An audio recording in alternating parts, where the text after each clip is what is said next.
Life on the Mississippi by Mark Twain. Chapter 19. Brown and I Exchange Compliments. 2 trips later, I got into serious trouble. Brown was steering, I was pulling down. My younger brother appeared on the hurricane deck, and shouted to Brown to stop at some landing or other a mile or so below.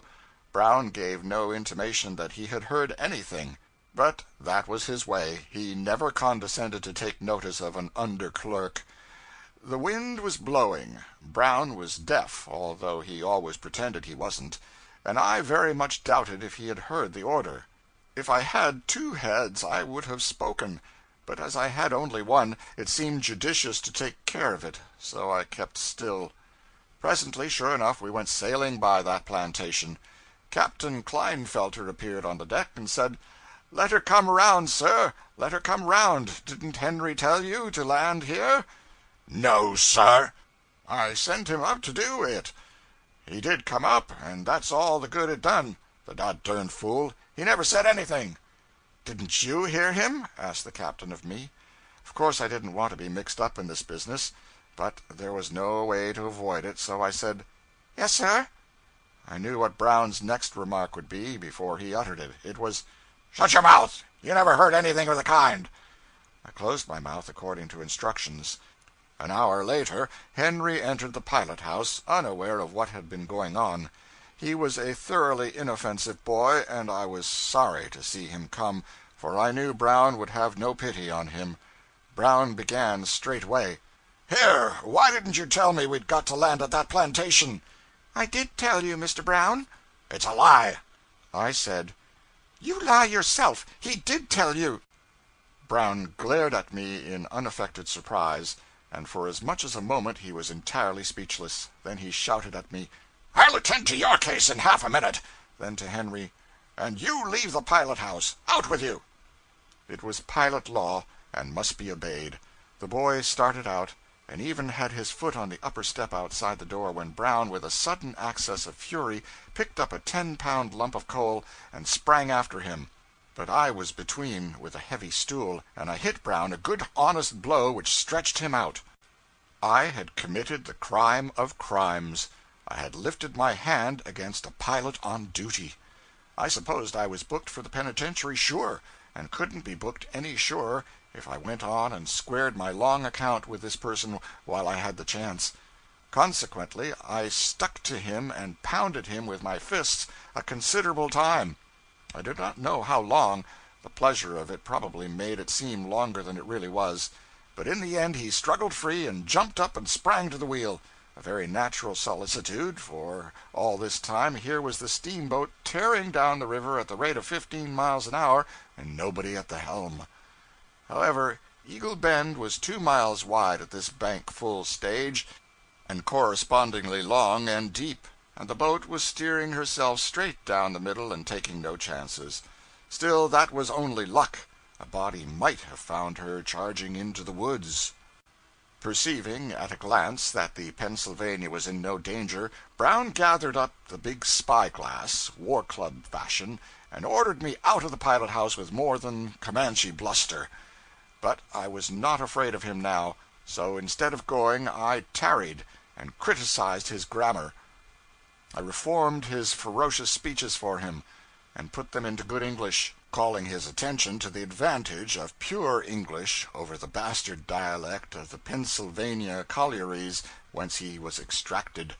He could have done his part to admiration in a crossfire of mere vituperation, of course, but he was not equipped for this species of controversy, so he presently laid aside his glass and took the wheel, muttering and shaking his head, and I retired to the bench. The racket had brought everybody to the hurricane deck, and I trembled when I saw the old captain looking up from the midst of the crowd. I said to myself, "Now I am done for." For although, as a rule, he was so fatherly and indulgent toward the boat's family, and so patient of minor shortcomings, he could be stern enough when the fault was worth it. I tried to imagine what he would do to a cub pilot who had been guilty of such a crime as mine, committed on a boat guard deep with costly freight and alive with passengers. Our watch was nearly ended. I thought I would go and hide somewhere till I got a chance to slide ashore. So I slipped out of the pilot house and down the steps and around to the Texas door, and was in the act of gliding within when the captain confronted me. I dropped my head, and he stood over me in silence a moment or two. Then he said impressively, "Follow me." I dropped into his wake. He led the way to his parlor in the forward end of the Texas. We were alone now. He closed the after door, then moved slowly to the forward one and closed that. He sat down. I stood before him. He looked at me some little time, then said, "So, you have been fighting Mr. Brown?" I answered meekly, "Yes, sir." "Do you know that that is a very serious matter?" "Yes, sir." "Are you aware that this boat was plowing down the river fully 5 minutes with no one at the wheel?" "Yes, sir." "Did you strike him first?" "Yes, sir." "What with?" "A stool, sir." "Hard?" "Middling, sir." "Did it knock him down?" He fell, sir." "Did you follow it up? Did you do anything further?" "Yes, sir." "What did you do?" "Pounded him, sir." "Pounded him?" "Yes, sir." "Did you pound him much? That is, severely?" "One might call it that, sir, maybe." "I'm deuced glad of it. Harkee, never mention that I said that.